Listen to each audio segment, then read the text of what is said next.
السلام عليكم ورحمة الله وبركاته. ازاي هنعدل سلوك العند عند الطفل او اي سلوك عموما بعد كده، وعشان العقاب بتاعنا يكون فعال في شوية اسس كده لازم نتفق عليها ونكون جوه قناعتنا قبل ما نعدل سلوك الطفل. تمام. اول حاجة قلناها لا تغضب، لازم ضبط النفس يا جماعة، ونكون هاديين ونكون بنتكلم مع الطفل بجدية ويكون على انفراد. تمام. لازم نبقى فاهمين ان العقاب على قد الغلط مش على قد الغضب اللي جوانا. تمام. لازم نكون عارفين ان احنا بنعاقب عشان نربي ونعلم، مش عشان نأذي الطفل ونألمه. فعشان كده نبعد عن العقاب الجسدي والعقاب اللفظي المهين. احنا بنركز على السلوك مش على اذية الطفل خالص. لازم نتفق ان احنا الاول بنعرفه الصح من الغلط، مفيش حد بيتعاقب على حاجة هو مش عارفها، احنا بنعلم الاول وبنربي الاول، ووارد ان الطفل يغلط وبيغلط عشان يتعلم في الحياة. تمام.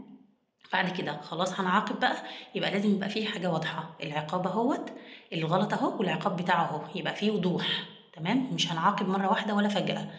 الاستمرارية، لازم العقاب يكون فوري، نسمع بس من الطفل ونتأكد ان هو ما كانش غصب عنه، لان ممكن فعلا يكون غلط غصب عنه.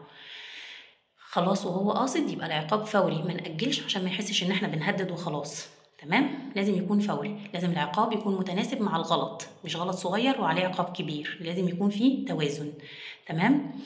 لازم برضو الوقت بتاعه ما يكونش طويل، وقت العقاب ما يكونش طويل، برضو الوقت على قد مثلا الغلط، ولازم يكون مناسب لكل سن، كل سن وليه عقاب مناسب ليه.